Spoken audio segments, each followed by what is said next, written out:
I call the Leader of the Opposition. Thank you very much, Mr Speaker, and I thank the Prime Minister for his generous comments, not just today but at the memorial service at Sydney Opera House, which was a remarkable event for an extraordinary Australian. I also welcome the announcement by the Prime Minister of the government's Bob Hawke Scholarship Foundation. It is indeed appropriate to recognise a young person and to give them support in Bob Hawke's name, because Bob Hawke was always supportive of young people coming through. I first met him as the President of Young Labor, meeting with him about policy issues.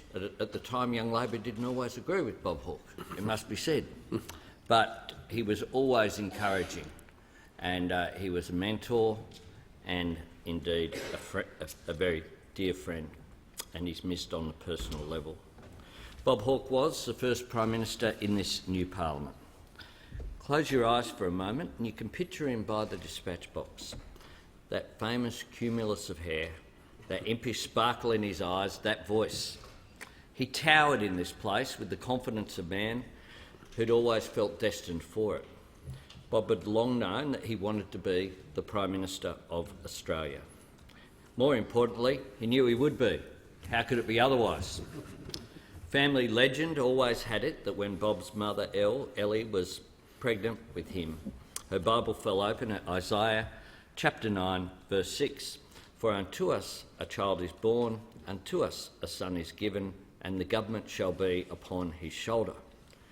Between this early touch of Messiah and the clarifying effects of a near-death experience on his motorbike years later, Bob had a sense of destiny.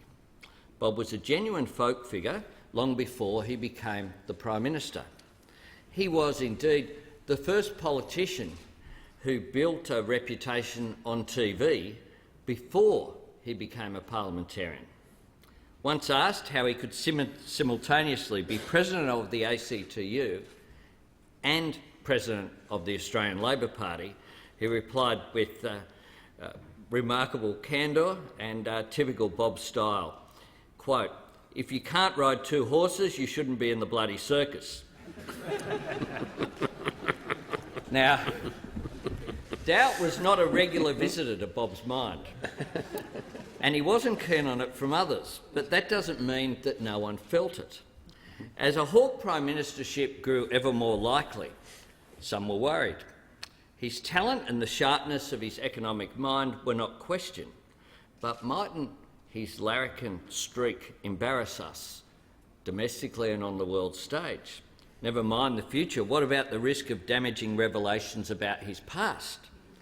With the cheer of someone who'd once explained that he had credibility because he didn't exude morality, Bob pointed to his biography and said there would be no shocks. It's all in the book, he explained. But the strength of personality sometimes masked his dedication to his work and to detail, the payoff of habits formed in his long, hard years as an industrial advocate.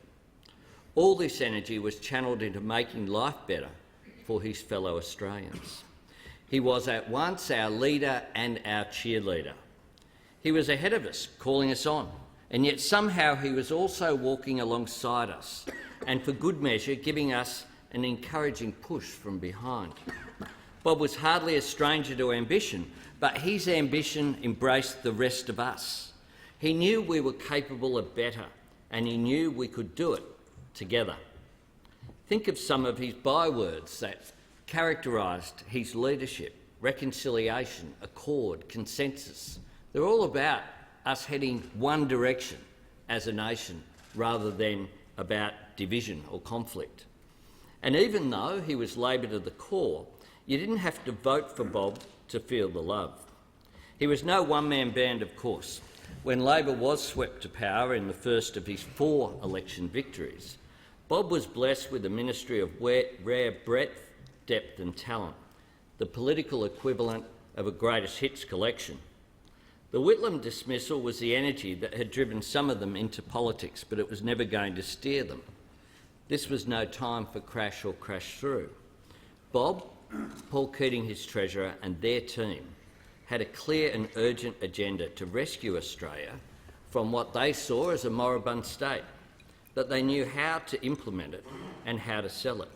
Their energy was coupled with pragmatism, their courage with intelligence, their impatience with clear heads. They were united in the quest for an open, competitive, free society and an intelligent, creative, benevolent nation. They foresaw the Asian century and the rise of China, and they prepared Australia for it. They saw our future prosperity dependent on Australia becoming a confident, outward-looking nation.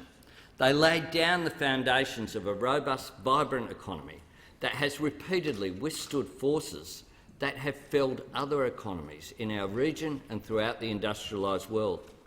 Ponder some of their achievements. APEC, the floating of the dollar, putting Australia in a position to benefit from global economic engagement. The Sex Discrimination Act, the Affirmative Action Act, the return of Uluru, the physical heart of the nation, to its traditional owners, universal superannuation, Landcare, Medicare. When they were elected to office, 3 in every 10 Australians finished high school. When that period of government ended, the figure was 8 out of 10. A revolution in opportunity for young Australians. So many more young people also having the opportunity to attend university. The Antarctic, never to be militarised, never to be mined. In Tasmania, the Franklin River still flows, wild and free. The Daintree in far north Queensland. Among his exploits on the world stage, Bob was the driving force behind what South Africa's then Finance Minister described as, quote, the dagger that finally immobilised apartheid. He drove that agenda on the global stage, and it was not a uniform agenda, far from it. It took courage. So that when Nelson Mandela arrived in Canberra, he said, I want you to know, Bob, that I am here today at this time because of you. What a tribute.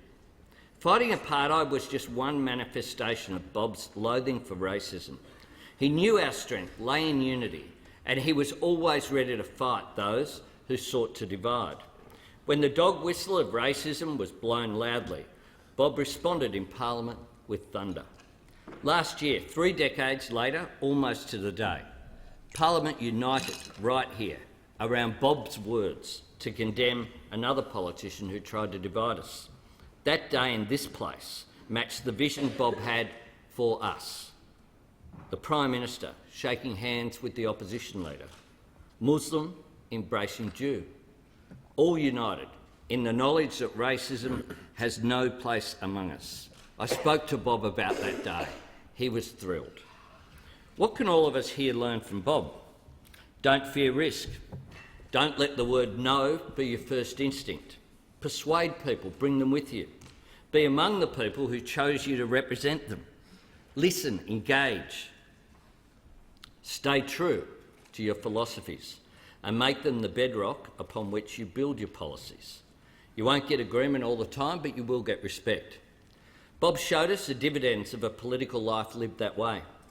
During the decades after he left office, Australia's affection for him not only didn't dim, I think it actually grew. The year that he turned 80, Bob was walking out of the MCG with delegates to the annual American-Australian Leadership Dialogue. A passing car slowed down. Its young driver yelled out, "Hawke, you're a bloody legend." Bob's reply was both gracious and practical. Well, if I'm such a bloody legend, why don't you give me a lift back to the pub? And with that, the former PM hopped into a car, no security, with perfect strangers and sped off. One of the American delegates, with their security, was gobsmacked. That could never happen in America, and indeed it wouldn't. It is a perfect Australian story. I hope we never lose that character. Later that year, during his birthday celebrations, Bob stepped out onto the stage of the Sydney Opera House, of course, to conduct a number from Handel's Messiah. It was quite extraordinary when that was shown at the memorial service at the Sydney Opera House. One of the songs in Messiah includes the biblical line that had leapt out at Eli a lifetime earlier, and the government shall be upon his shoulder. But fittingly, it was the Hallelujah chorus that Bob conducted. Handel's joyous expression of a prophecy fulfilled. There was a lot of love in the room that day, a perfect snapshot of the long romance between one Australian and his compatriots. Today in the National Parliament, we remember a genuinely national figure, Australia's greatest peacetime Prime Minister, Bob Hawke. And it's right that we do so in this way. On a personal level, I also remember a generous mentor and friend. When Karen Middleton asked me who should launch the biography that she had written of myself, I said my first option was Bob Hawke. She said, what if we can't get him? Who's your second option? I said, Bob Hawke. Who's third? Bob Hawke. And it was a great honour of my life to have left this chamber on the day that that occurred, and I went down to the office and there was Bob, and he had the copy of the book, and it had post-it notes all throughout it. It had little notes. He had read every word and did a remarkable job, and it was incredibly humbling, the fact that he did that. I must also say, on behalf of the Australian Labor Party, that our party and our movement remembers our great fallen chief. He transformed Labor so that Labor could transform the nation. He took on internal fights and won them so that he could lead the nation. He taught us also how real reform occurs. You require successive victories.